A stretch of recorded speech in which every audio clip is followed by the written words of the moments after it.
Yes, that is the Big Bang. I'm trying to figure out how to make this more cinematic for y'all. But we don't need any cinemacy, do we? We just need intimacy with the knowledge.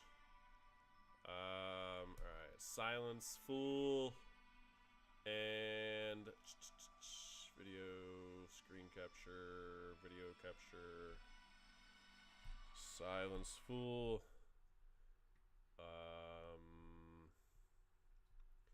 Grand existence.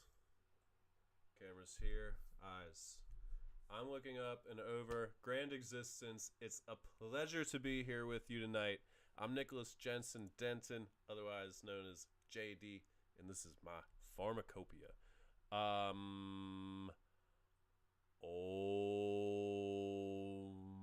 We're gonna go forward today with some very cool knowledge, some very interesting reports, some analyses, some scientific reports. I'm going to try to keep this under 20 minutes. As you know, might not happen. I'm going to try for you. For those who cannot pay attention, and also I tend to ramble, it's not entirely your fault. Anyways, check this out, y'all. We have a groundbreaking study. I'm a little late to the game. You know, it is what, August 17th, something or other. 2025. This came out on November 13th, 2024. But what we have still, I haven't really seen anybody talk about it, and I've learned a lot since it came out and since I read it for the first time, and the weight of it all is still sinking in, as is all of this grand existence its very self. Its very self. What we have here is the first ever evidential, gosh, no words, man.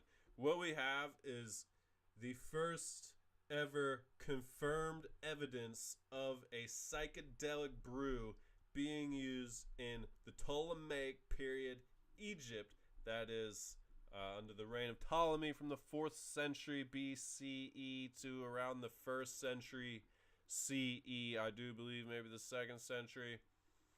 Somewhere around there, a couple hundred years. Now we've got a vase here.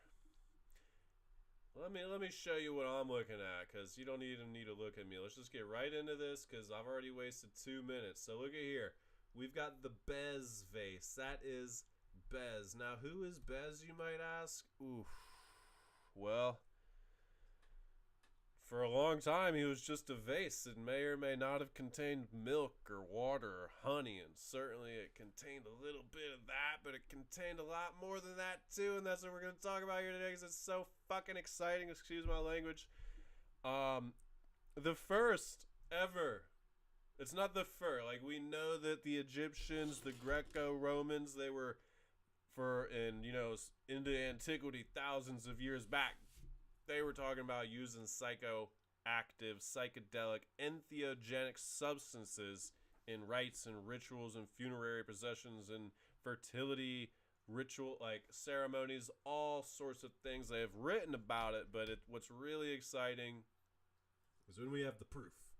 You know, they say proof is for whiskey drinkers, but, you know, I drink whiskey. Let me turn my volume up. Can you hear me? Can you hear me? Can you hear me? Can you hear me? All right, we're loud. We're loud. A little bit in the red. Hold on, let me take it down. Loud noises. All right. So we got BEZ here, and what is BEZ? Who is BEZ? It's a mug. It's a god. It's a god of what? It's a god of fertility. It's a god of childbirth. It's a god of, some say, dreams. If we come over here to the Wikipedia. Shiza, I zoomed out. I meant to go in. Zoom plus. First of all, he looks great. He is a dwarf. He is a little fat, but his fat keeps him modest. And that's okay. You know, that was a sign of royalty back in the day. He wears a leopard. His tongue is out. He's silly. He's got ostrich feathers. He's basically nude. But he's got a nice wizard's beard here, too. So he's a great guy. Anyways, BEZ. Nobody knows who BEZ is. Nobody's ever heard of him. I never heard of him until this multi-analytical investigation into the psychotropic substances and the Ptolemaic Egyptian vase. So I had to look them up before we get into what's going on. So I'm basically just going to skim through this article, show you all the hot points, which are really cool because they speak to the nature of plant medicine. They speak to the nature of reality, of the reality of humans' interaction and interfacing with a higher spiritual reality. Look at this. This guy's last name's literally Greco. They speak to... It speaks, man. I'm going to let it speak for itself, but I'm going to show you BEZ, because who the hell is BEZ? BEZ, with his feminine counterpart, Beset, shout out to Beset, my lady, I love you, and an ancient Egyptian deity, likely of Nubian. Ooh, we love the Nubians, don't they? Inventors of tetracycline and that cereal gruel beer. Ah, it's so good. The cereal gruel with the tetracyclines and the chemistry heroes. Shout out Dr. Mark Nelson. We love the Nubians. They're doing advanced natural product chemistry, application, medicine. They're doing an ethnopharmacology 4,000 years ago that's still being studied today. Isn't that a beautiful thing? Now, this particular instance was not 4,000 years ago. It was about 2,300 years ago. But the Nubians we know for sure through the tetracycline thousands of years ago. And others. The Nishi, C group, culture origin, not sure who they are, but I heard they're great. They're worshipped as the protector of households and in particular mothers, children, and childbirth. There is fertility deity. BEZ later came to be regarded as the defender of everything good and the enemy of all that is bad. Okay, sounds like a good guy. Somalia is widespread. Cult did not become widespread until the beginning of the New Kingdom, but more recently BEZ-like figurines have been found all around pre-dynastic Egypt. So he likely came from somewhere and somebody adopted him and perpetuated his cult. And what is his cult? Well, let's read further about his origin. People in Upper Egypt started venerating BEZ long before people in Lower Egypt. The word BEZ means cat in Nubian, suggesting a possible Nubian or Southern art. We've established that. It's also possible, this is the exciting part, you've probably read ahead because I'm taking my sweet time, but BEZ originated of one of two hieroglyphs. BZ, meaning flame, possibly related to the connection in re, and or bzz, meaning to be initiated. Now, as an initiate, as a self-proclaimed initiate, as a adept in the mystery, in the fire, I'm here to tell you that flame and the initiated are speaking both of the mystery. It is a fragrance of words that dances around the institution of entheogenic use. The flame is that secret inner fire that the alchemists talk about. To be initiated means to be shown the secrets of the gods. It means to be directly communicating with a higher intelligence, a spiritual entity. It means to have knowledge, direct perception of God, to have heard the voice of God, seen the form, felt the presence of God. How is this possible, Nick? How is this possible? This little milk-carrying dwarf is going to show me God? He's going to initiate me? He's going to introduce me to the flame? Look, to introduce or initiate, to the flame. That's what this guy is doing. That's what BEZ is about. BEZ originally looked like a cat standing on its hind legs before becoming more anthropomorphic, usually depicted with the leopard, so he kept the leopard cat feline motif. What's up with the felines in ancient Egypt? I know one of y'all has an answer.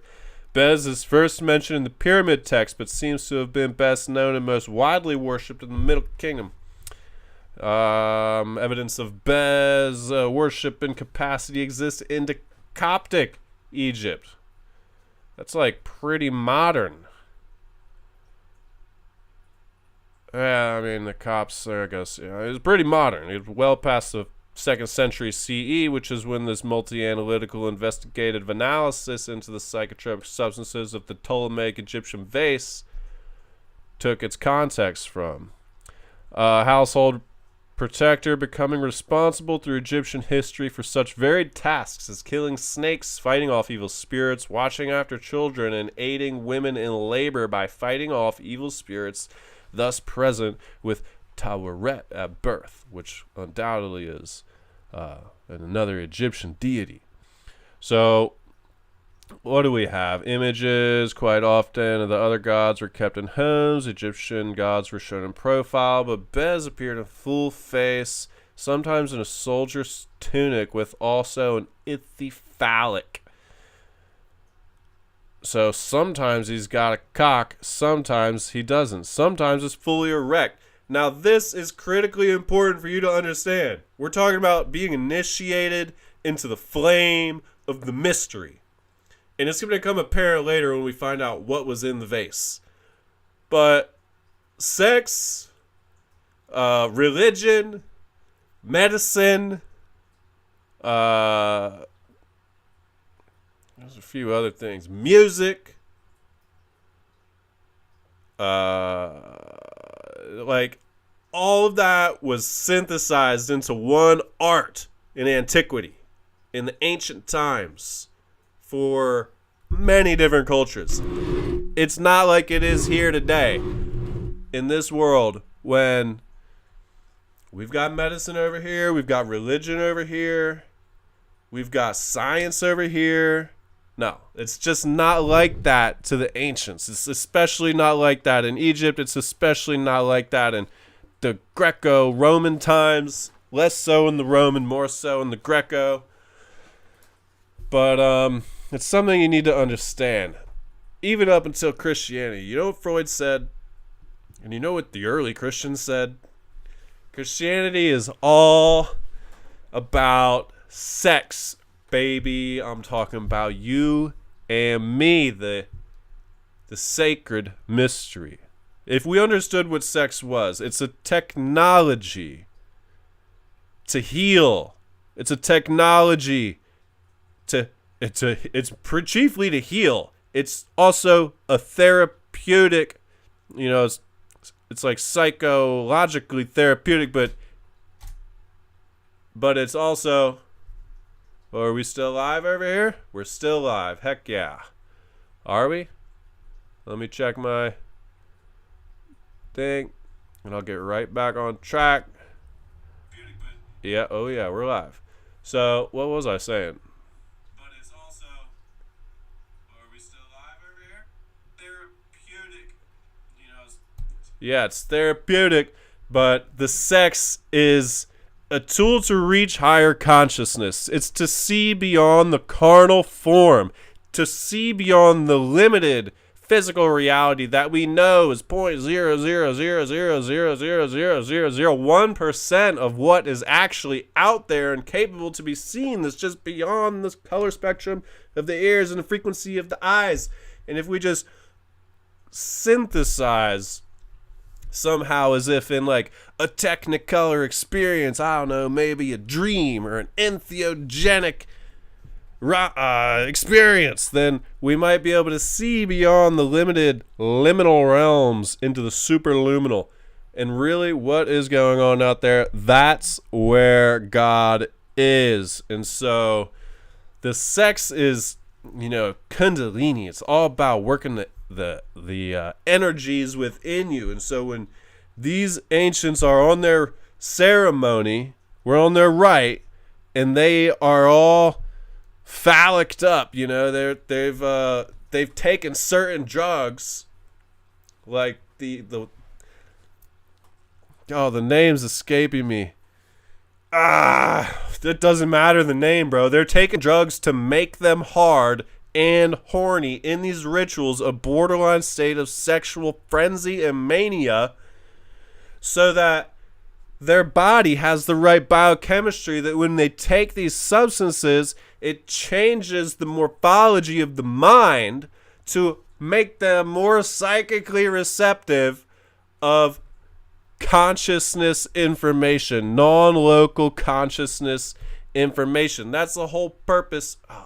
That's the whole purpose of, that's why you see phallic shit everywhere in ancient times. Phallic stuff mixed with the gods, mixed with the medicines, mixed with religious practices, basically everywhere. It's because they understood the technology that is the body and at least how to work with it a little bit, or a small fraction of them did. Enough of them for us to be able to look back today and say, definitely, this is what's going on.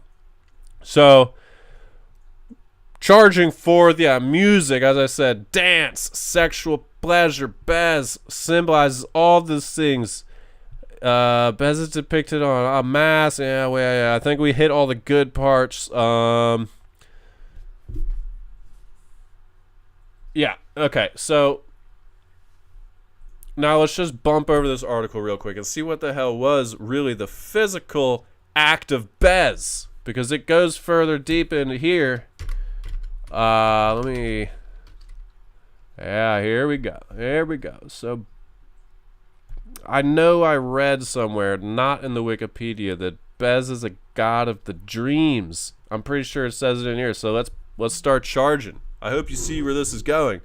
First ever psychoactive concoction of Ptolemaic Egypt ever evidentially secured is the face of BEZ. Shout out to all my Doctor Who fans. Psychotropic substances. Let's go down. Abstract. This study presents a comprehensive, multimodal, and analytical study of an Egyptian ritual BEZ vase of the 2nd century BCE, employing advanced technologies like Fourier transformed infrared microscopy,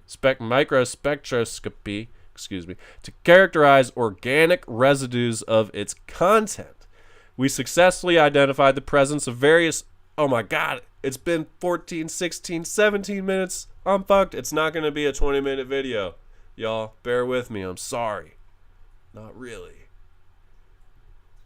So we're just getting to the abstract. We're 20 minutes in. Using LCMS-MS with a new methodological approach, they identified proteins and metabolites of botanical sources confirmed by genetic sequencing.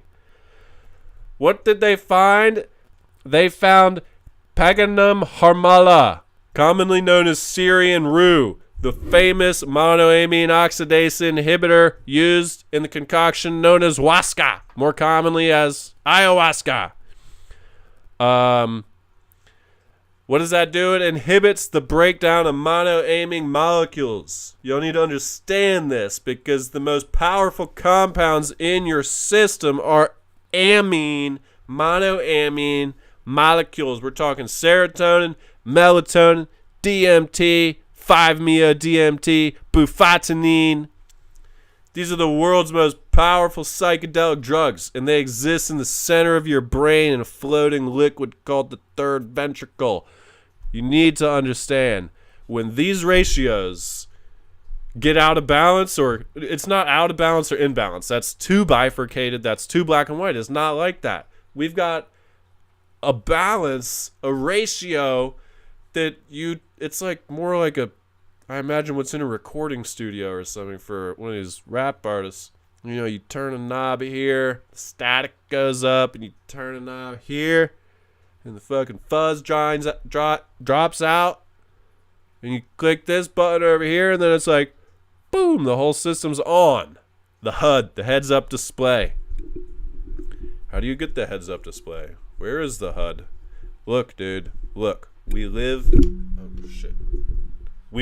a virtual reality. The heads-up display is your thoughts. If you get up in your thoughts close enough, they will come to life. If you get up in your thoughts close enough for long enough and live life, you will see your thoughts become reality. And you can create any thought. The masters. Oh, fuck. Did I freeze? You guys didn't tell me?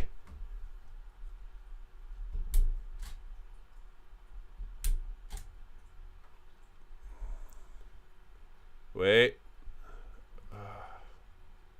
OBS, or I don't know if it's OBS or who's doing it. Help me out, brother. We're frozen. I'm sorry. Oh, I'm coming right back. Don't worry. Portrait system effect is active. All right, fuck that. Let's do this. Okay, it's not that. It's this. Oh, you fucking bastard. Excuse me, y'all. Stream it. Oh, don't do that. Hold on. Maybe this will get edited out. Probably not. I don't even know how to do that. Alright, we're just going to do this. Are you sure you wish to close the application? No, don't. Looks like I did click. Oh, I closed the application. Alright, well, you guys don't even need to see me, so maybe we'll get it back up later. Look, we're going to keep going down. The ratios inside, they are super critical to your thoughts. We're talking about your body being an antenna and a receptor of thoughts. When it's all about the settings of these molecules inside of your brain that receive the different thoughts.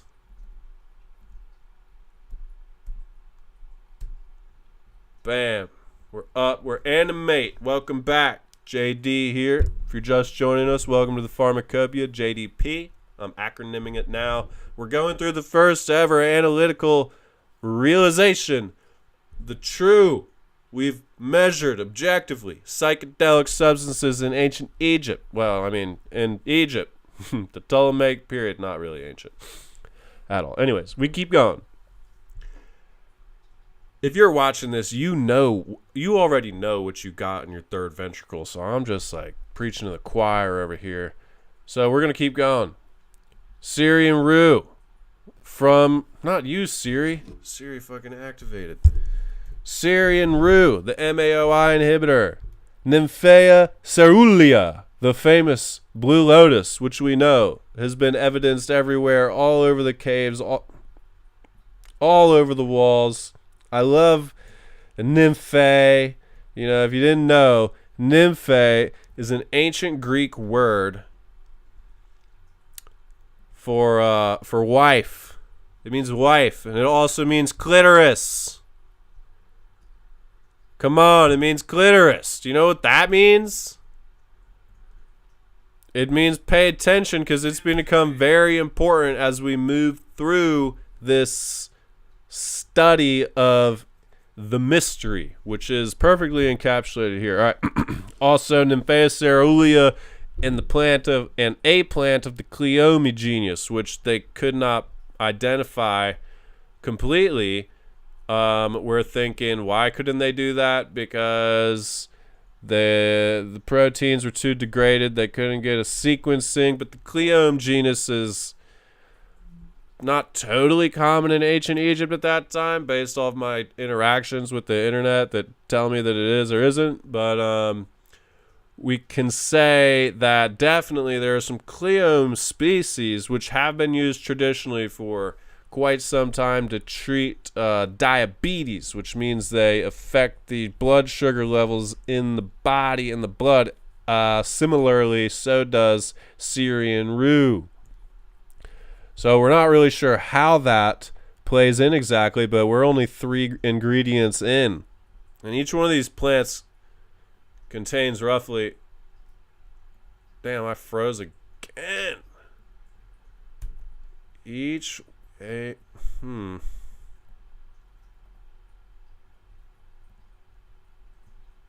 one of these plants contains hundreds of compounds, maybe thousands. Yeah, it's something which we call, in the medicinal chemistry reality, polypharmacy, and that's something that these how you say, what are they? These pharmaceutical giants are petrified of. They're scared shitless because there's just so much going on out there in reality that there's no freaking way that they're anywhere remotely capable of understanding what happens when 3 or more drugs begin to interact with each other. Thank you. Let's try to keep this going. If anybody has a solution to my problems, please let me know. That's not true. My freezing problems. Alright, we should be animated again. Hello. I'm going to get through it before we have another freezing problem. Alright. Sorry for the technical difficulties. Of course, we know, all of which are traditionally proven to have psychotropic, that is, the harmala and the nymphaea, the caerulea, and medicinal, that is the cleome genus. So it's hypoglycemic, as many plants in the cleome genus are. They're hypoglycemic, used to treat diabetes. Yeah, they had diabetes back in the day, and they were treating it because there were fucking hospitals 1,000 years ago. Additionally, the identification of human fluids suggests their direct involvement in these rituals. Now, this is the first time it brings up rituals. It says these rituals as if it's referencing something that it said before. Now, maybe I missed something, but I don't think there's anything about ritual practices. There it is. Diverse components, medicinal substances. Yeah. Okay, so it had mentioned the rituals before, and I guess Egyptian ritual BEZ. Okay, so we know the vases are used in rituals. Furthermore, the analysis was also revealed presence of fermented based liquid and other ingredients such as honey/royal jelly, and later it admits that there was grape juice in there. The identification of specific chemical compounds such as alkaloids and flavonoids. Shout out. I don't even know the chemical profile of harmala, but I do know the chemical profile of blue lotus. Shout out to alkaloids. Piperidine. We love you. They provide insights. And so how do these motherfucking psychoactive therapeutic compounds provide insights into the complex interactions of ancient cultures with psychoactive, medicinal, and bioactive substances? Well, we're about to find out, because most of y'all already know what's good with blue lotus. I mean, this is just a good thing. I'm just going to read it, dude. I'm just going to read it. Religion is one of the most fascinating and puzzling aspects. Come on, editors, there should be an S there. Of any ancient civilization. In the Mediterranean region, or no other religion has ever reached the ritual complexity, both in terms of prescriptions and lore, of that developed and practiced by the ancient Egyptians over the course of 3.5 millennia. This facet of the ancient Egyptian culture was an intricate nexus of beliefs, magical practices, and medical, alchemic, and herbalistic procedures, all practiced conforming to the events and acts described in their sacred texts. What a freaking sentence. As I was trying to say earlier, they left some things out, but the nexus of beliefs around the magical practices, the medical the medical practice. Practice is such an overused word.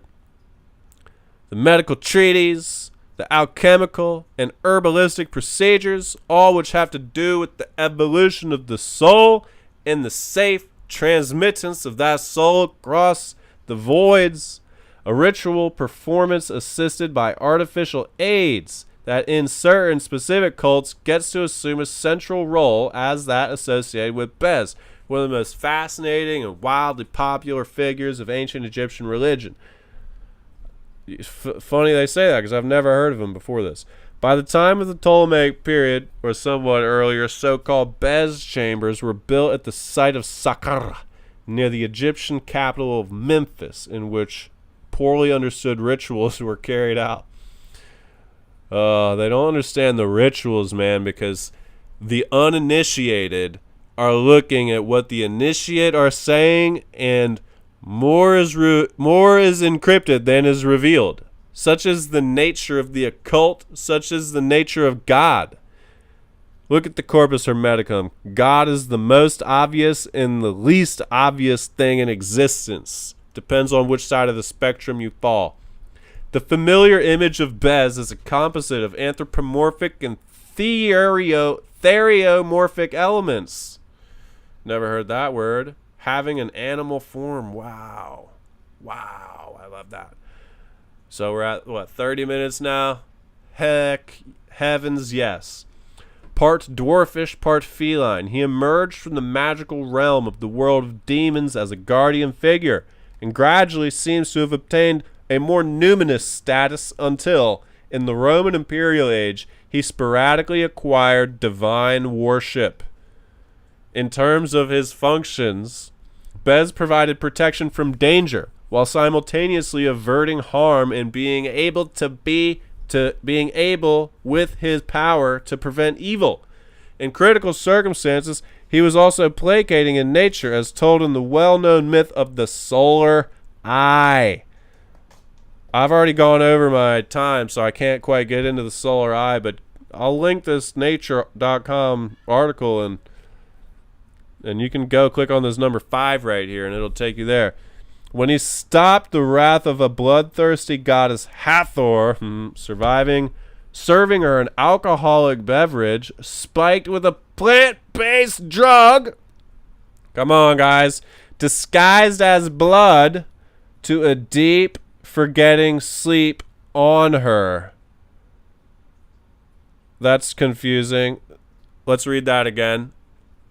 In critical circumstances, he was also placating in nature, as told in the well-known myth of the solar eye. What does that mean? Placating in nature, intended to make someone less angry or hostile. So he was trying to be the good guy in nature. When he stopped the wrath of the bloodthirsty goddess Hathor. That could be Hathor, I forget. Hathor, doesn't fucking matter, words. Serving her an alcoholic beverage spiked with a plant-based drug. Oh, I love it. I love it, bro. Come on. Disguised as blood? So what? She prefers blood over booze and drugs? Is this a woman, a vampire? What's going on? Disguised as blood to a deep forgetting sleep on her. What are the editors doing here? That doesn't make sense. In a more private sphere, he was bringer of joy and had a certain regenerative importance, contributing to the fulfillment and happiness of a family life. In all facets of reproduction, from fertility and sexuality, via fertility and, one of my favorite words, fecundity, to childbirth and growth. Man, I want some BEZ vases.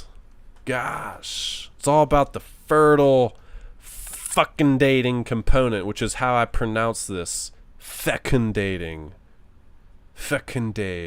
The ability to produce an abundance of offspring or new growth. That's me looking at my woman like, we're getting a BEZ vase. All right.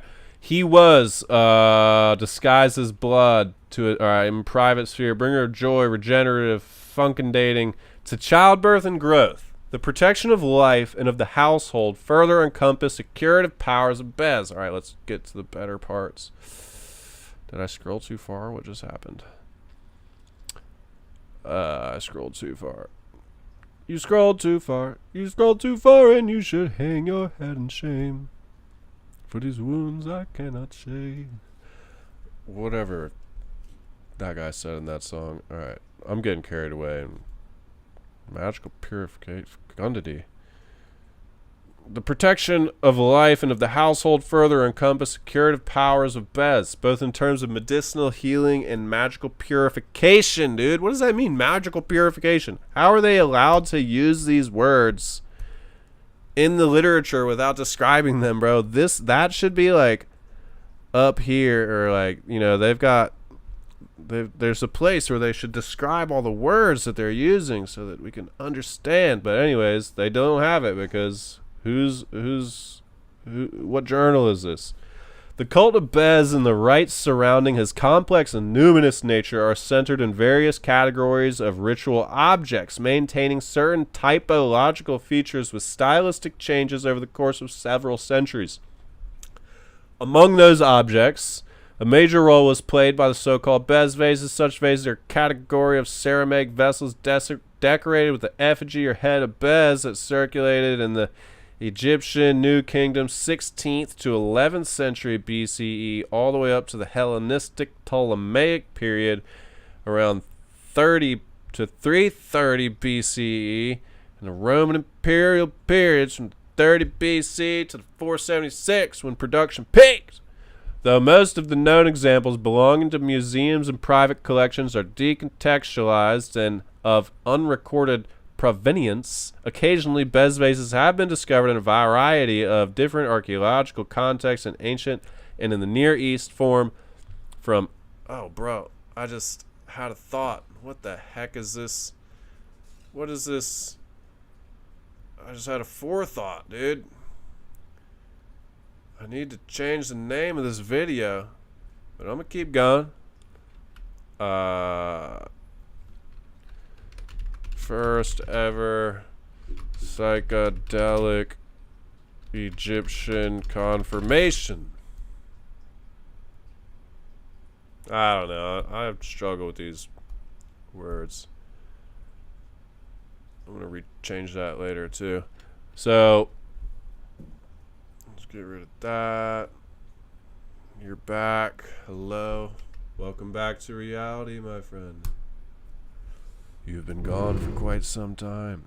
Though most of the known examples belong to museums and private collections are decontextualized, BEZ vases have been discovered in a variety of different archaeological contexts, from sacred to funerary, and over a long period of time. So it's a residential, so that people would probably put them in their yards just for good luck charms or something. It's significant, however, that no such vessels are known to have been excavated in the only cult place certainly attributed to BEZ, namely the chambers at the Anubion in Saqqara, where other BEZ-related artifacts have been unearthed. So they have BEZ artifacts, but no vessels in the place of the worship of BEZ. Which is strange, right? It's like saying that they didn't find any pictures of Jesus in the Vatican when they went back 1,000 years later to study it after the apocalypse of 2030, right? It's like, why? Why wouldn't they find it? I have theories, but we're crushing time over here.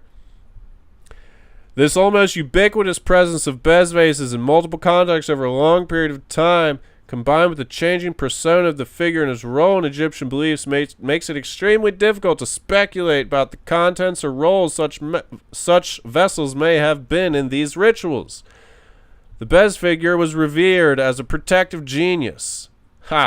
It might be assumed that the liquid drunk from these mugs was considered beneficent, but lack of research has prevented scholars from determining if these BEZ mugs were used in everyday domestic settings or funerary purposes, medicinal or cosmetic preparations, magic rituals, whatever they think that is, or religious ceremonies. Did they just separate two inseparable things? For promoting fertility, they did it for a third time, curing illness and warding off evil. Bro, how many times can you slice a piece of hair? Several hypotheses on the content of the vases has been formulated based on mythological and iconographic sources. However, few of them have ever been tested for traces of organic material. Scholars mainly speculated about the kinds of liquids they could contain. Sacred water? Milk? Wine or beer? Coal or perfume? Lubricant? Medicinal potions? Yes, of course. I mean, some of them, they probably all did that. With an alcoholic beverage being considered the more likely due to the close connection with BEZ, with Hathor, Lady of Drunkenness, and his role in the myth of the solar eye. I mean, first of all, we need more plant-based drugs and alcohol in the world, okay? 23 vases belonging to 5 different types of museums were studied. Of the 23 vessels sampled, just 4 yielded positive results. 1 tested positive for protein and DNA on the species Bos taurus. I don't know why I rolled that R, but what is this? What is this? Bos taurus? That's like super close to BEZ as well.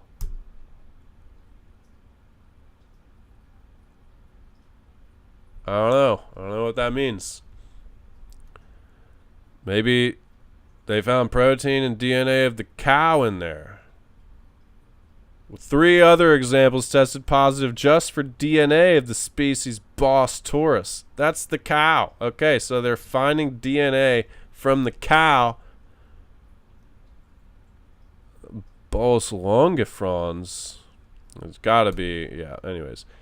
Kaiser concluded that at least some BEZ vases were possibly used as containers for milk, beef, milk, butter, cheese, yogurt, fat, broth, blaming protein degradation and extraction protocols for limited success. So this is what happens when you have novices trying to analyze adept substances, adept artifacts from history.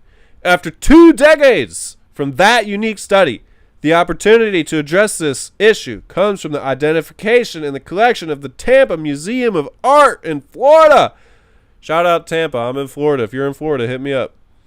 Of an unpublished example of a mug in the form of the head of BEZ in 1984, the TMA acquired a ceramic drinking vessel with a mold-shaped head of BEZ along 45 antiquities from the collection of this guy.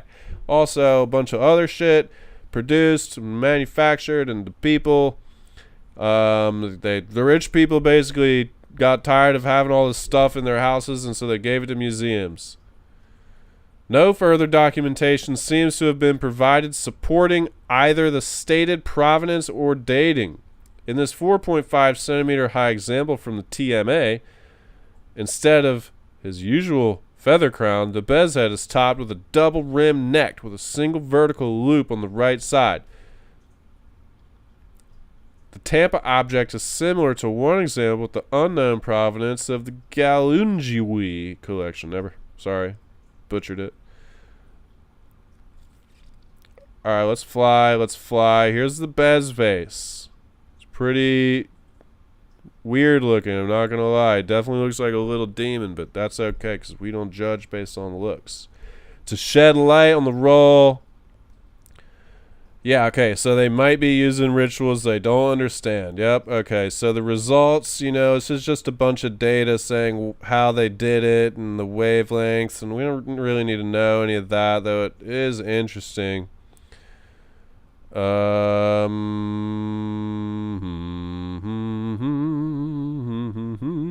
Some other things that it maybe could have been. Where are we at? Here they've got the LCMS data, which is, I guess the LCMS data is pretty cool.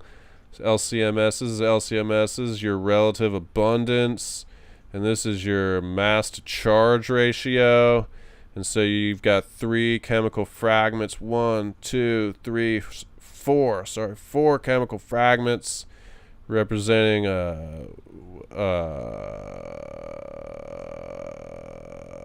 I think this one here is, I don't know. I think this is nuciferin right here, and this is apomorphine, but I could have that mixed up for sure. At any rate, we're going to go back. Those are the compounds of interest. The orange-brownish region of the sample comprises a significant proportion of silicates. Yep.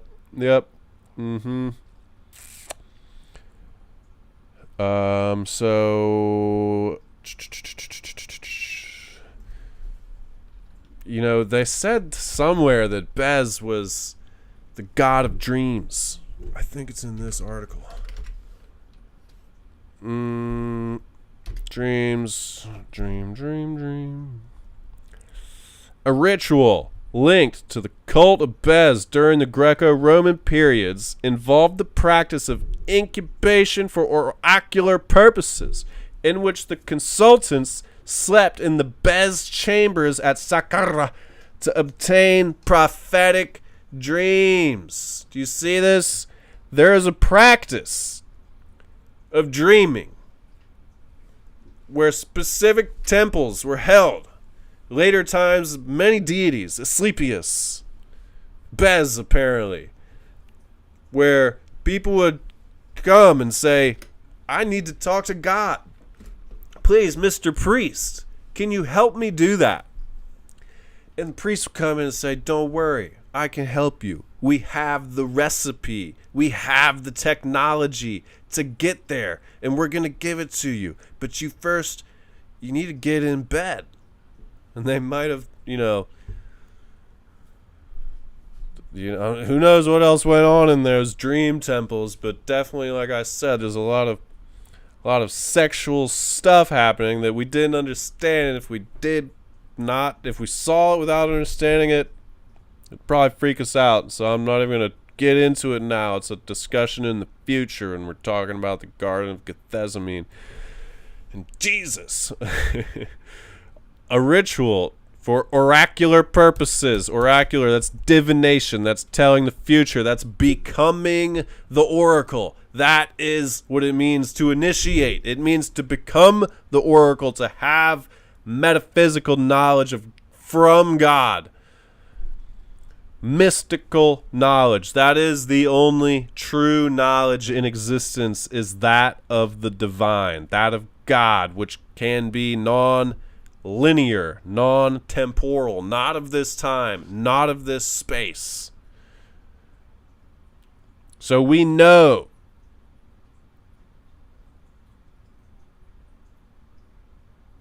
that BEZ was watching over these prophetic dreamers.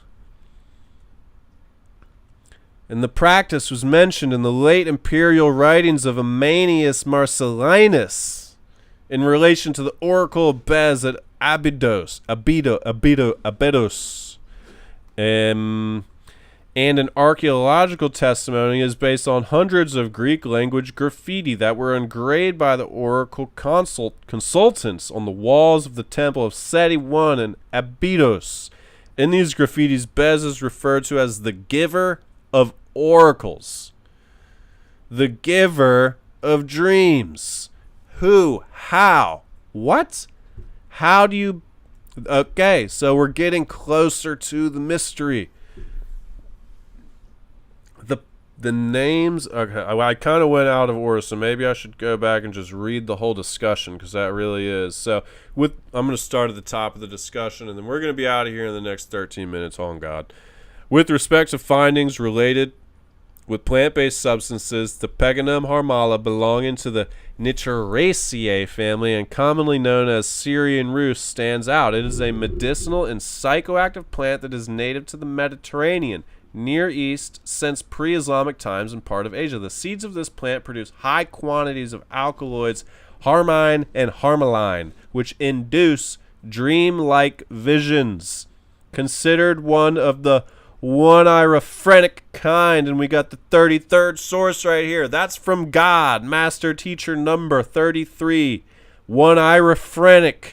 Who knows oneirogen? If you've been here long enough, you know that's what this is all about here at JDP. Oneirogen, from the Greek words oneiros, dream, and phren, meaning mind. It is a hallucinatory, dreamlike state caused by several conditions such as prolonged sleep deprivation, sensory deprivation, or drugs such as ibogaine. Oneirogen is often confused with an acute case of schizophrenia due to the onset of hallucinations. The severity of this condition can range from derealization to complete hallucinations and delusions. Oneirogen was described for the first time in the 50s. So some dickhead came along in the 50s who didn't know shit about consciousness, and he was like, wow, this thing makes you hallucinate in dreamlike states, not unlike the schizophrenics.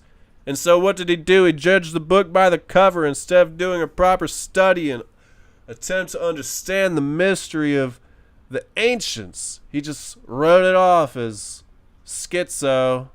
Classic. But now you know why the schizos back in the traditional times they were the prophets. They were the village elders. They were the ones you went to when the medicine was needed. When you're fucking in birth and you're praying for some kind of relief, you're in pain, you don't know what to do with your children, who do you go to?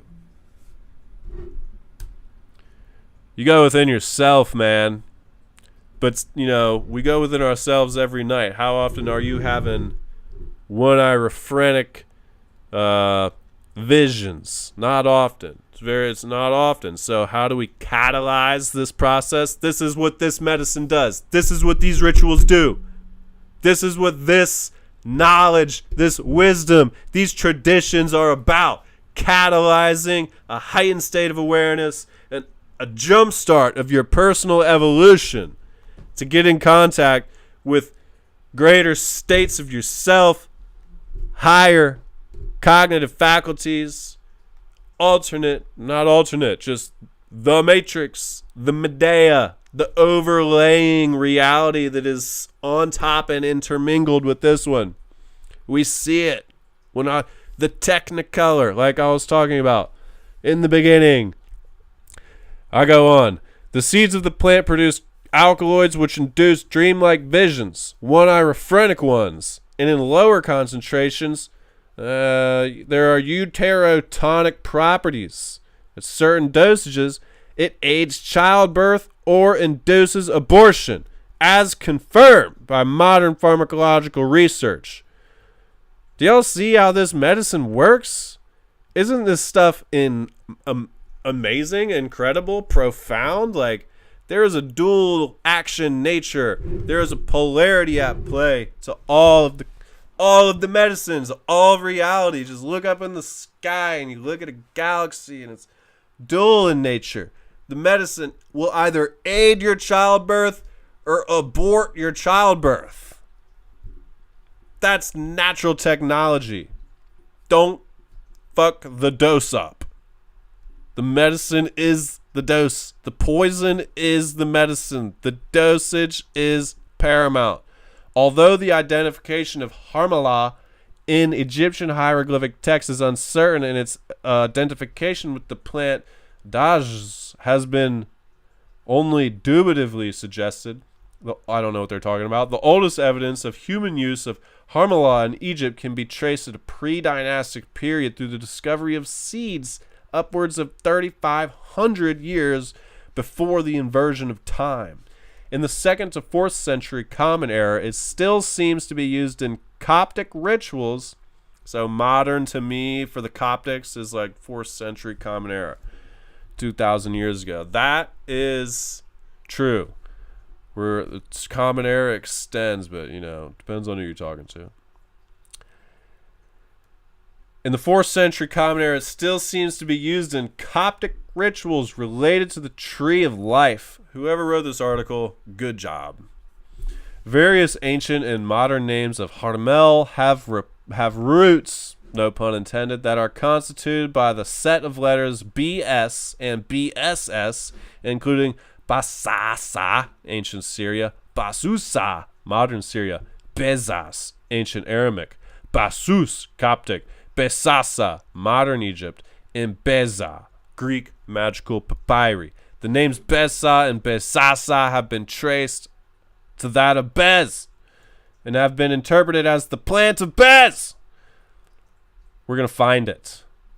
We will find it. A ritual linked to the cult of Bez during the Greco-Roman periods involved the practice of incubation for oracular purposes. So we're coming full circle here.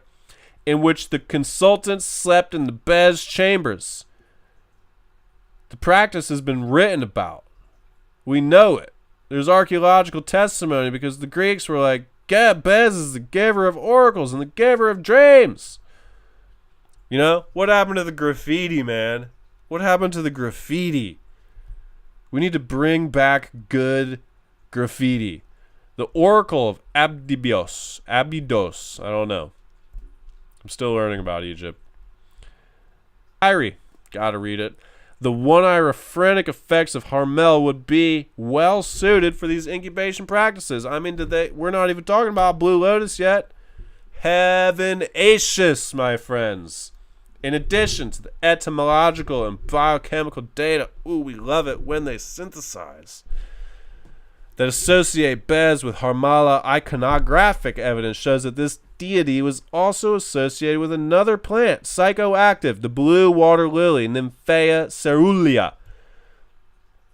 Nymphaeaceae family, improperly known, or commonly, improperly, fuck you scientists, known as blue lotus. Oh, my camera just did something. I'm still here. Hello? Hello. Our biochemical analysis has reinforced this association. At least 12 figurines of BEZ emerging from a blue water lily flower are known, and representations of this flower can be found on different types of BEZ vessels. Water lilies have long been used as a food source and are still consumed in various regions of Africa and Asia.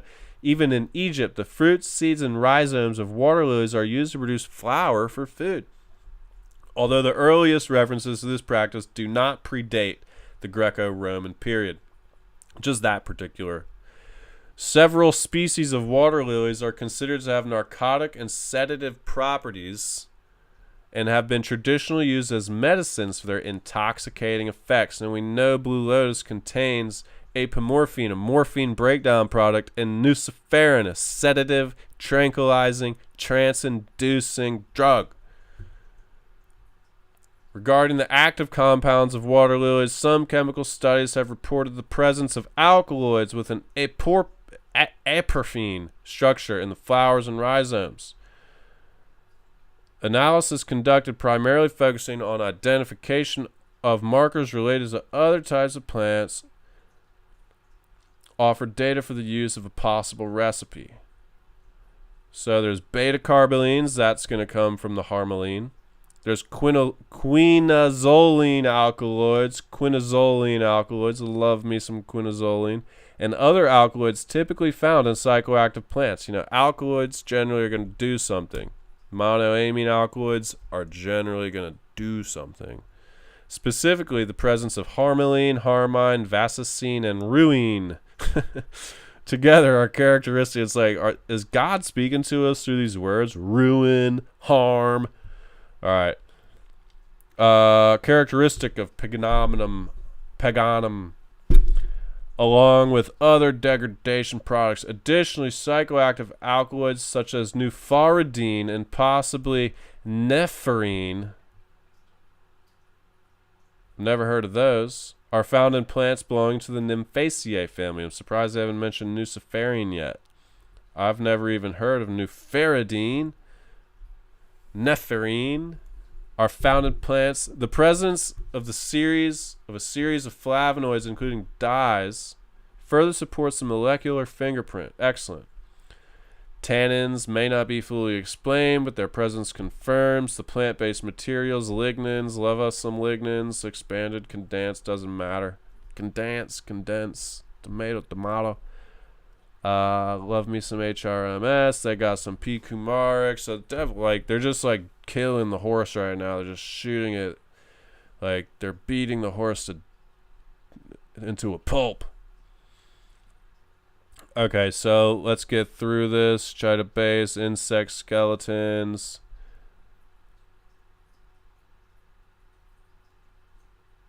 The flavonoid data is consistent with the presence of honey.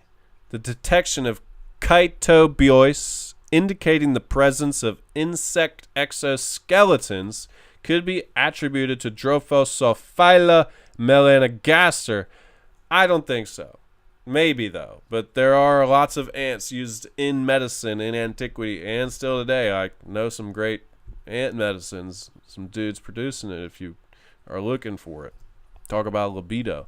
Additionally, it is conceivable that salipurposide and isosalipurposide originate from grape skins. When accompanied by gylotannins, it all makes sense. So we're going to keep going through this. It looks like they found some licorice root too, which is very exciting. It's challenging to find direct evidence in the literature regarding the cultivation. Its presence cannot be dismissed. No, it cannot. Licorice root is legendary. Can't get into it. We've got like 4 minutes. Organic residues, vegetable origin. I'm trying to find the part about the breast milk and the period blood. Hold on. Stay with me. The blood. Oxidation products, readily detectable, blah, blah. Presence of pineolinic acid indicates sources, pine nuts, pine nut oil, variety of plant-based resource, pine trees. Yep. We have obtained a list of 10 plants that match 100% with the chloroplast A DNA. All the species in this list belong to the cleome. 10 native species of cleome are recognized, 2 of which are present in this list. That is Cyganandra and C. chrysantha. I'm going to go ahead and say it's the chrysantha, but I could be wrong. Archaeological findings of the cleome species have been discovered throughout Egypt from pre-dynastic to Coptic times. For example, charred remains of a plant type have been found 6000 BC at a house in southern Egypt. And they found some more. Among the plants, most interesting is the Ganandera. Is widely used in Africa for various medicinal purposes. Promoter of labor, while its leaves, also taken orally, serve as an abortifacient and an oxytocic. You can imagine what that is. Infusions of the leaves are also used to facilitate birth. These properties are like those of peganum harmala. So look, y'all. In the ancient times,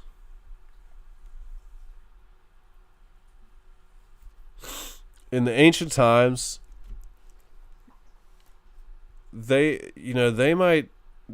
were using these women and people, children. They were using the women and the children as a type of drug factory. They would use the breast milk of young nursing women who are infected with viper venom as an ingredient in a drug product, in another substance, like the whole VASE. They would create this polypharmaceutical recipe to produce different pharmacon, different drugs with different purposes.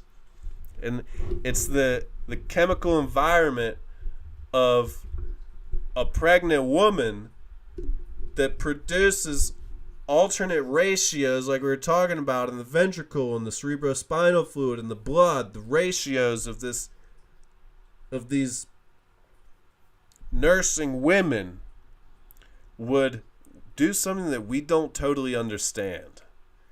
They would mix it all together with the blood and the drugs, sometimes with the cum and the menstrual blood. Look, you know what's in menstrual blood? Stem cells. Up to 30% menstrual blood is stem cells. We haven't even gotten to the menstrual blood part, but I'm telling you, it's in there. They're doing something to put these people in a state of consciousness that brings them closer to the source of life itself. It is a combined methodology of altering the biochemical nature that will thus change, like externally inducing drugs to change internal drugs that are already present. They didn't have chemical isolates back in the day. They saw the chemical equation of all of nature working together to produce different seasons of the body. And the seasons were is all there. The death and the resurrection of the sun at the winter solstice happens in the body. I guarantee you these BEZ, oracular visions, recipes, dream, sleep, temples, there was a time for them. You couldn't just walk in at any time of the year.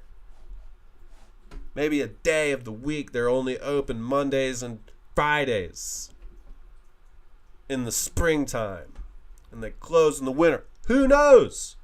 We're telling you, that's what syncretism is. That's what Prisca is. It is the synthesis of all like components together to produce. What are they producing? They're producing a universal knowledge They're reading the book of life and they're transcribing it into reality. The book of life is the Akashic record. Take that to the bank.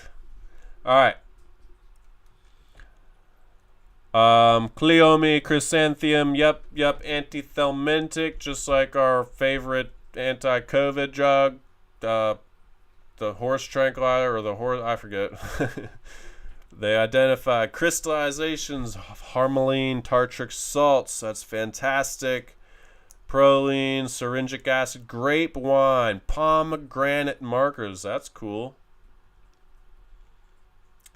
Sample did not allow us to determine the exact origin of the fermented product. So I guarantee you all of this stuff was fermented together.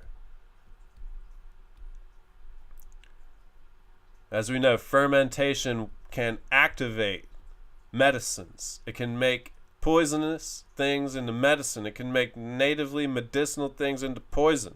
It can make that which is gross fine. Subtle. So we've got for sure a couple psychoactive plants in here. Did they really not talk about the blue lotus? Okay, here it is. A deliberate addition. Human fluids to the drink prepared for the ritual purposes. Fluids like breast milk, vaginal fluids, and blood. So I just don't think that they're putting together. My hypothesis here is that there is vaginal blood in here, the hyma. They just aren't putting it together. They think it's like they spit in it or they got some sexual fluids in there. No, it is menstrual blood. Oh my God, I can just see thousands of years back in time. I understand it all. I don't have the time to tell you right now, though. We've been going for about an hour. I promised you 20 minutes. Non-human proteins also showed the use of other various ingredients. Jelly, honey. The presence of arginine kinase indicated the use of honey, royal honey. Common wheat, sesame seeds, yeast.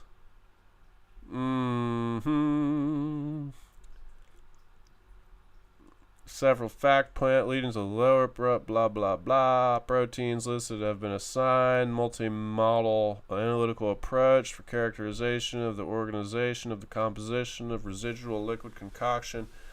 Revealed a mixture of medicinal, psychotropic, and biological substances used in an otherwise unattested ritual.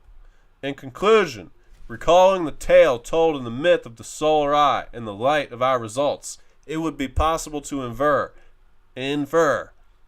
that this BEZ vase was used for some sort of ritual of reenactment of what happened in a significant event in the Egyptian myth.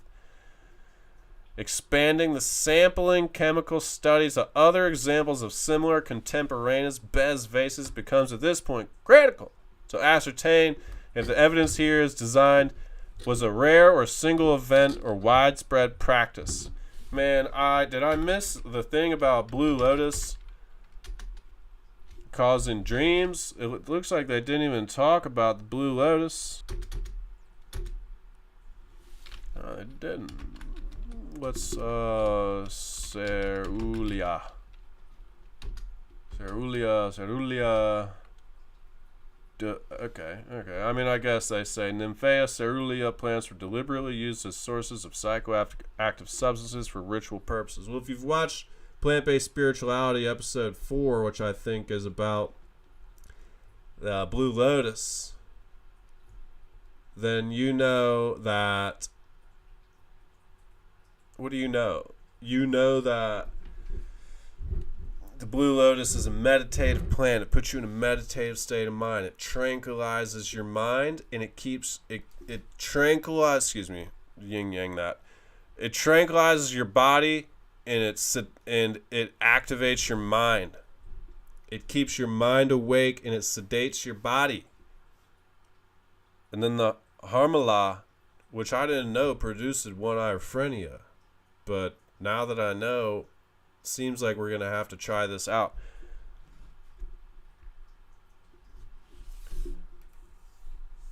So the BEZ is undoubtedly used to initiate you into the mystery. It might be a common folk way of doing it. Like, there are grades. This is why I say the novice, the adept, the magus. There are grades to the knowledge and degrees. Like the Masons are like, oh, the 33rd degree. Like, nobody just knows it all. You come out of the womb, and if you knew it all, you'd be Krishna or the Buddha or something. There's only a few people that just came out of the womb walking on 2 feet, already knowing how to talk. And I wasn't one of them. And Bobby Joe down the street wasn't one of them either. You know why? I don't know. Dharma, karma, something like that. The point is that, mescaline is a different type of substance than psilocybin, which is a different type of substance than DMT, which is a different type of substance than serotonin or melatonin or 5-bufotenine, right? All these different things have different effects. When you mix a blue lotus with harmaline, with harmala, with blood, with stem cells, with a medicinal hypoglycemic, when you mix it with honey and wine and then you ferment it, we have just undergone a chemical reaction. We have just produced a chemical reaction that is so far beyond what our analysts today, and I'm speaking as an analyst. I'm not by any means an expert. I'm definitely working in quality right now, but I'm a classically trained analytical chemist, baby. And I'm here to tell you that we are not going to be able to tell you what the fuck is going on. I guarantee you this study took years to complete. Look at all these goddamn proteins. God-loving proteins. Like, love proteins. Oh, too close. I'm not signing up. Look at these proteins. I mean, it'll take you a whole year just to write that out and not do a typo so they know what protein you're talking about. And these peptides, it's just protein residues on protein residues. We can't get enough of the adicataciphagica. In the future, historians are going to come back and be like, these dudes were schizophrenic in a bad way, not in a good way. Some of it, culture, context. Point being is, this is an entirely distinctly separate vernacular from anything else in the world, and it's an occult knowledge compartmentalized to a very small group of society, and you don't need to know about it. Nobody really needs to know about it, because one day we're going to outgrow it, and we're going to be able to integrate all these different facets of knowledge and understanding of medicine, of God, spirituality, of education, of music, of consciousness. We're going to have a universal, grand, unified theory of everything. 100%. I guarantee it. Y'all just wait. The prophecies are being fulfilled. And it is 11:53, and I have to work in the morning. So with all that, I hope you enjoyed that. I hope you gained something from it. I don't know. I thought it was pretty cool, the BEZ vases, and how they contain psychoactive psychedelics, and how they that was the first one first one from the Ptolemaic period that we've proven beyond a shadow of a doubt. Psychedelic substances that induce oneirogenic experiences were being used by a god known as the giver of prophecy, the giver of dreams, the oracular deity, who also helped with fertility and childbirth. And the plants also used in this combination have pharmacologically been proven to aid in fertility and have effects on childbirth. So what do you think was going on here? Were they trying to figure out where life comes from or something? It's almost as if they were feeding this stuff to pregnant women to send them into the realm of the unknown while keeping them alive and bringing them back to report on the world where the babies come from. The journey of the soul. Who was obsessed with the journey of the soul? Oh, it's the Egyptians. Yeah. It's all about getting across the river Styx, or the river. There's a river. What's the afterlife river in Egyptian mythology? Oh, not the Nile. There's a river. I've seen rivers, man. I've seen rivers in the afterlife, in my dreams, in the visions given to me by this dwarf cheetah man. All right, that's all I got. Grand existence. Thank you for staying. If you watch the whole thing, you are fantastic, and I appreciate you. Stick around. We're getting better every single day. There's gonna be more. There's gonna be more. There's always more coming. So thank you. Peace be with you. Grand existence.